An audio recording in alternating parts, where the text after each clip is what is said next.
这个奇门遁甲呀，它的历史上啊，传说是九天玄女传下来的，这些说白了带点神话色彩，咱们不管它谁传的，反正说肯定是历代高人智慧的结晶，这是肯定的。它主要是用于军事上，奇门遁甲。在奇门遁甲中呢，最重视的就是甲。大家知道啊，甲为木。那么在10天干中呢，甲排第一个，也就是说它是个头，是个首领。由于奇门遁甲产生于战争，所以说它的整个术数模式都是为战争服务的。那么甲呢，是战争过程中指挥全军的重要的最大的首领和元帅，他是重中之重。也就是说，整个奇门遁甲都围绕着甲来转。由于甲属木，所以说呢，甲最怕受伤。他一受到伤害，全军就瘫痪了，对不对？就像一个群龙无首了。由于甲属木，大家知道，从五行生克这个角度来说，什么克木啊？庚，应该说是金克。那么金分阳金和阴金，阳金是庚金，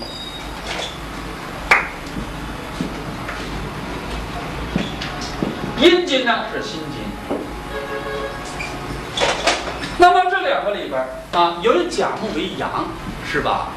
庚金也为阳，那么阳金克阳木，它属于同性相克，同性相克的力量是最大的。而辛金呢，它虽然五行属金，但是它属于阴金，阴金克甲木属于阴克阳，它属于有情克。辛金对甲木的杀伤力远远不及庚金对甲木的杀伤力。所以说，在整个奇门遁甲里边甲木和庚金是一对死对头。所以说，咱们常说天干的相同就是甲庚相同，对不对？甲庚相同，它俩是敌对的。也就是说，在10个天干之中，对甲木最有杀伤的力量就是庚金。庚金是最坏的信息的标志。把门关上。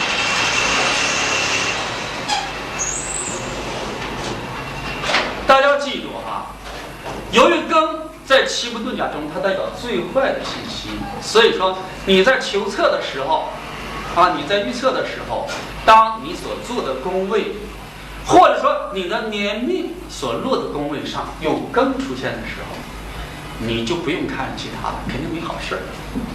听懂了吧？这庚是最坏的。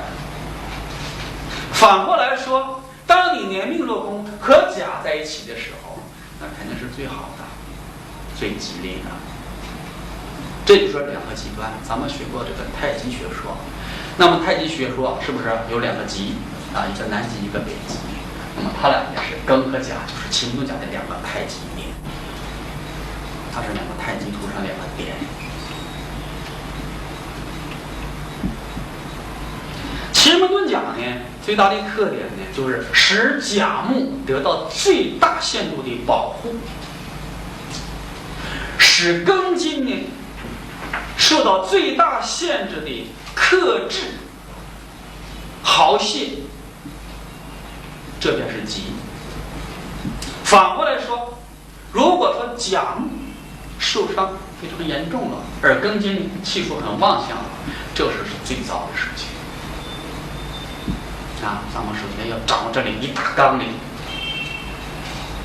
好了，那么大伙都知道了，奇门遁甲呢，重点是考虑甲木的利益，就是一切都是为甲木服务，使甲木不受伤害，使庚金这个敌人遭受到最大的制约、控制，这就是好的。那么在10个天干中呢，为什么推出3奇一并定呢？大家看一下，你们稍有一理都很容易理解。乙木呢，它能够合伴庚金，是不是啊？乙庚是不是合呀？乙庚合。所以说在奇门上呢，把这个乙庚作为夫妻之道，就相当于这个36计中说用美人计，是不是啊？乙奇嘛代表妻子，是不是啊？用一个美人把敌人给合住了，一合住了他就老实了，他不作为了，他一不作为了，他对甲木就没法产生伤害了。所以乙木呢具有合伴庚金的能力，合伴它不是治。其实来说，乙庚合化是金，对不对啊？表面看我跟俩是一条心的，但是说我一出现你就得老实，因为事物见合则是静，听没听明白？事物本来是运动的，说原来庚金它是运动的，它动起来要干嘛呢？要克甲木。当乙木出现的时候，把它一合，它老实了。它一老实，甲木不受伤，所以乙木具有救甲木之功能。好了，那么下一个丙火啊，那就不是这种打法了。丙火属于阳火，对不对？庚金属于阳金，是吧？丙火克庚金，就是我直接我就对付你，你不论你多么强大，我火能克制你。所以说丙火啊，它是庚金的最大的敌人，因为阳见阳相克力量是最大的。啊，丙克庚金。那么丙火，大伙看一下，它和甲木是什么关系呢？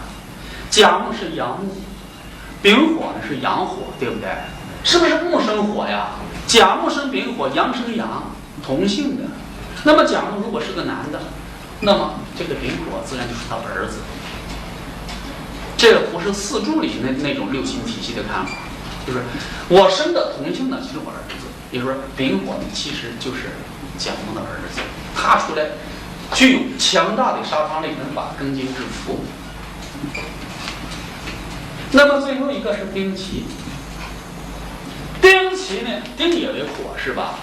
丁火也能克庚金，但是它俩之间是个阴阳相克，阴阳相克，阴阳相克，它的力量相对要小点儿，但是小点儿，它也毕竟能把它融化掉，它毕竟是火。咱们有句话说，星星之火可以燎原嘛。丁火呢，虽然比较阴柔，但是它慢功夫也能把庚金融化掉，所以说它也具有制约庚金的能力。丁火呢是甲木的女儿，是不是啊？因为丁火是阴的，甲木是阳的，阳生女儿。那么刚才讲这个乙木呢，它是甲木的妹妹，这是古人在这个做奇门的时候就是这么规定的。这个你们可记可不记，一句话你们记住什么就可以了。说乙丙丁这三种力量能令最大的敌人庚金受到制服，使甲木获得自由和解放，就是这么一股力量。所以说这三个力量啊，对甲木起了一个非常重要的作用。因此这三个就叫做三奇，它就属于奇兵啊，别人制服不了他最大的敌人，我们三个一出现他就完蛋了，所以说三奇。因此来说，我们在奇门遁甲这个操作过程中，凡是你年命落宫或者你做的宫位得三奇之一，那都是个非常好的事情。得奇，尽量要得奇，得奇是好事。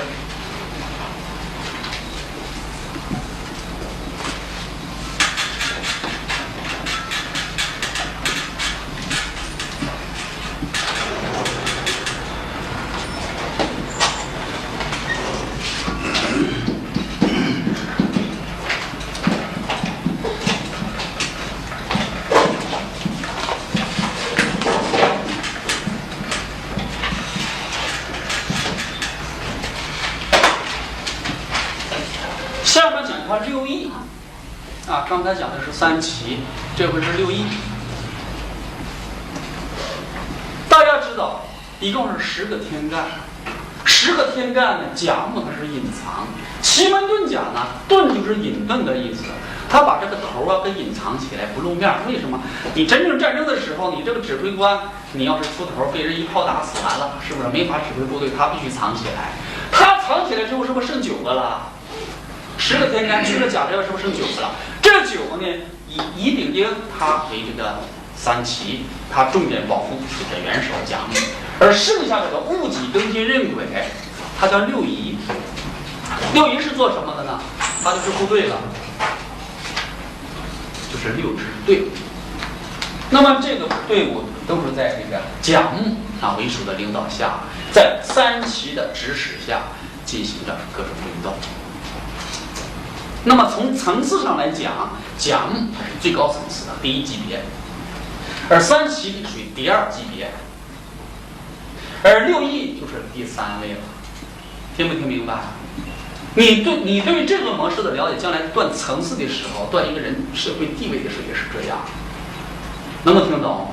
甲是最高层次的，一层的上层的，而这个乙丙丁二级领导班子，听懂了吗？而到三奇呢，平民百姓，你要有个层次的区分。它是个很简单的过程，但是你要了解它。戊己庚辛壬癸，这叫六艺。艺嘛，部队就是六支队伍。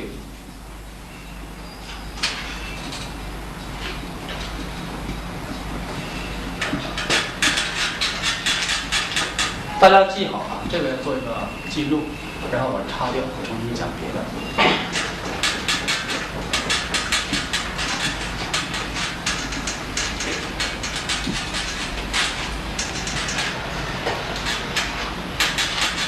咱们大伙呢对这个奇门遁甲这个体系有个了解之后呢，那么在奇门遁甲的排布，说你这个部队出去打仗两兵作战，它是怎么个排布的这个方法，怎么和步兵作战的方法，它有一个程序，有一个次序。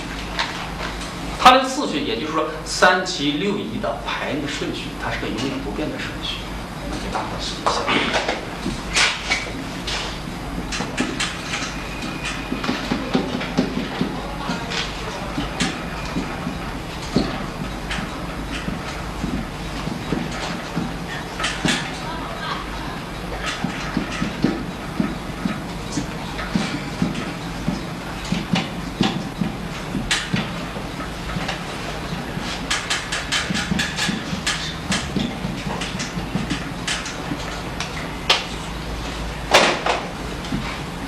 大家看一下黑板啊，三奇六仪排布顺序，它的顺序是这样的：戊己庚辛壬癸丁丙乙。这个顺序是个永远不变的顺序，一定要牢记。你们新学员没学过奇门的你要强行记忆一下，因为这个顺序每次排局都要用到，它是不变的。也就是说，在甲木为首的领导下，这支部队带出去了，和敌兵交战，他的步兵模式就是这么个模式：戊己庚辛壬癸丁丙乙。你要强行记忆，尤其初学者必须强行记忆，备注它。那么以后我们在布局的过程中，也是按照这个顺序往下走的。大家看一下戊己庚辛壬癸，这就是第一层次，就是最底层的，是不是？部队先往上冲，部队如果打不过了，再冲上个丁奇，再用他女儿上，女儿打不过了，儿子力量逐渐加大，看没看见？丙火之后阳克阳啊！如果儿子再打不过，干脆我妹妹嫁给他得了，和亲，这样战争就平息了。这他这个布局方式就是按照人伦的一些模式。说战争年代就是这样，先强攻，部队都死光了，先用这个低级的丁奇往上冲，丁奇不行，用最强的火力，最强的火力再打不过，干脆我就嫁给你得了。这样就合婚了，是不是？历史上有很多这样的，通过美人计，两个国家持久战争了多少年，一合婚了，好了，变成友好邻邦。这样，就秦宗讲他这个步兵模式也古人很聪明。这个顺序大伙你就是死记就可以了，不需要强行记忆。都记好了吧？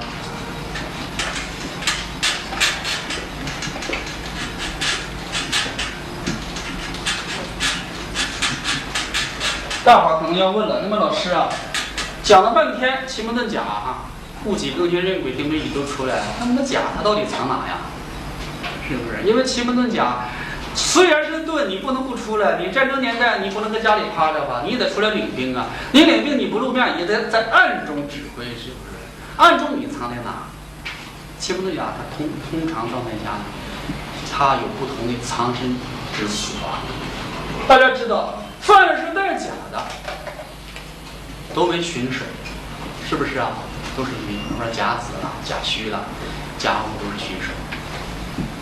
那么古人呢，根据这个术数模式，把这些甲分别藏在不同的地方。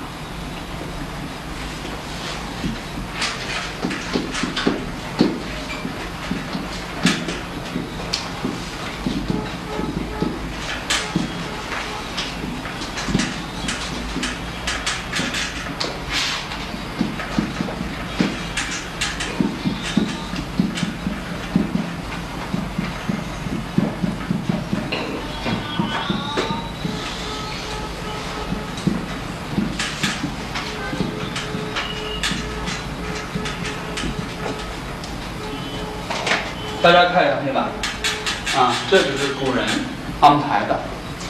这个所有的甲，它分别藏在这些位置上。我解读一下，你们就听懂了。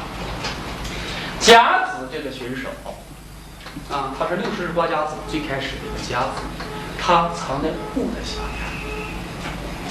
那这是古人的规定，就是甲子就藏在戊的下面。咱们大伙儿学过河图和若书，你们说戊它在什么位置？在哪个方位上？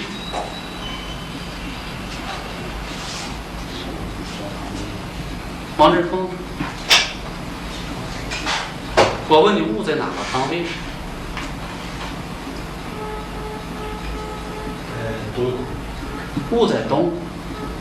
啊，那个。我说这个戊在哪个方位上？你们现在很多人都知道地支有方位，却不知道天干也有方位。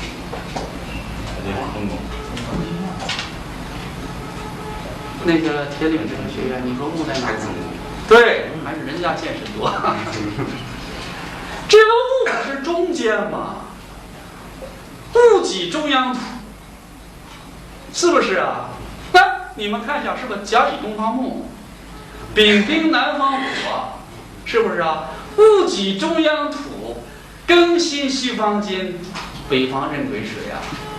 这个大伙要知道，这是个常识的义理问题。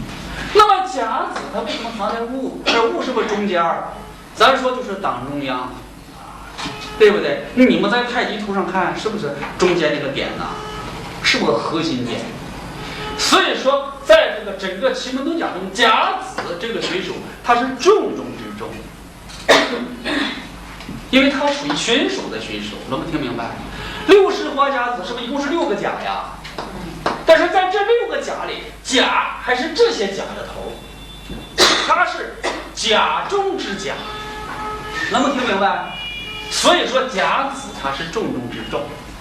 古人的很多格局往往都是根据这个来的，根据这个来的，就是甲子它是党中央，最中心的地带，它藏在戊，藏在中间。也就是说，以后大伙要有个什么概念啊？戊就等于甲子，甲子就等于戊，它俩是个等量代换的关系啊。这个需要强行记啊，没有什么诀窍。甲戌呢，它是藏在己的下边。看不看着？戊己是中央土，但是中央土来说，它是阳，它是阴，是不是啊？那么它也比较重要，甲戌己，它俩是不是都是在太极点了？所以说，你看奇门的时候，甲子在哪，甲戌在哪，它俩是非常重点的，它是太极核心。而其他这些，它都居于各个方位了。你比如说甲申啊，它居在庚的位置。庚，咱们学过风水或者学过河图洛书，都是它在西方，是不是啊？是不是甲申这个头它去西方，甲午伏在辛下面，甲辰在壬下面，那么最后呢，甲寅伏在癸方面。这些都要需要强行记忆。今天当天就要消化，尤其是新学员，像那个王世荣吧，你都是新学奇门的，还有那个黄勇，从来都没接触过，这些课程当堂学，当堂就要消化掉，不然以后的学习过程中，你这些你记不住，影响你往下排局了。这就是所有的甲藏身之所。比如说，有个人他是甲戌年出生的，甲戌年出生。我们排除奇门局之后，想断断他的信息，因为奇门遁甲中看不到甲，是不是啊？你在这个九宫盘里边一看，天盘是己，就是甲戌，是不是啊？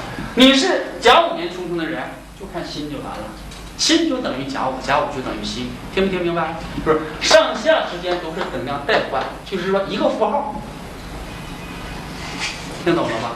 所以说奇门遁甲外表看起来没有地支。奇门遁甲是天干学，全是天干，天盘是天干，地盘是天干，地支都藏着。那己里边藏有戌，是不是？庚里边藏有申，辛里边藏有午，其他的同理力推就可以了。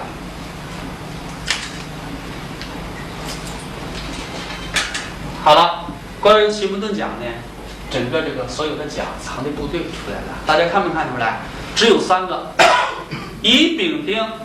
他不藏甲，是不是啊？他不藏，他为什么不藏甲？因为这些是部队，这些部队它本身不具有能动性，他在作战的时候需要有甲这个领导在身边给他指挥，给他出谋划策，然后他执行就完了。而乙丙丁本身就具有智慧，不需要你，甚至说有时候不用看甲，我自己就做主，就怎么做了。就像说一些大领导身边一些高参，他有时候做事比领导都厉害，本是这样。所以说他不用甲来，他就是一心一意保护甲就可以了。所以说这个6甲就藏在戊己庚辛壬癸，这是6支部队的下面。好了，这个我擦掉了。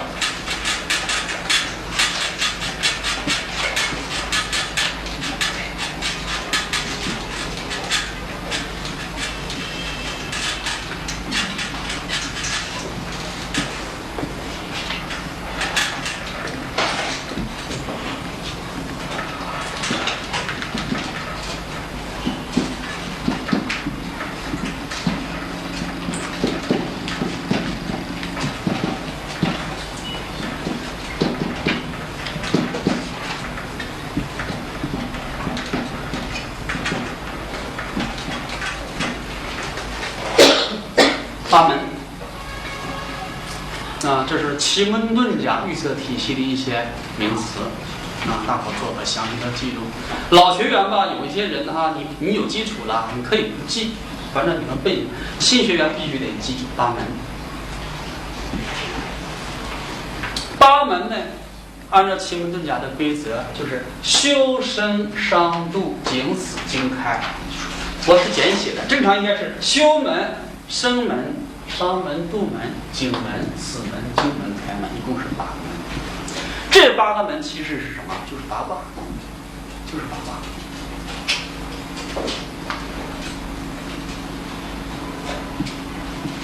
现在讲这个8门这个顺序大伙也把它记下来，它是个不变的顺序。以后我们在排局的时候，基本上尤其是转满奇门局，就是按照这个顺序走的。修身伤度景死经开，你要熟记，熟练的记诵它，像念经一样的把它背下来。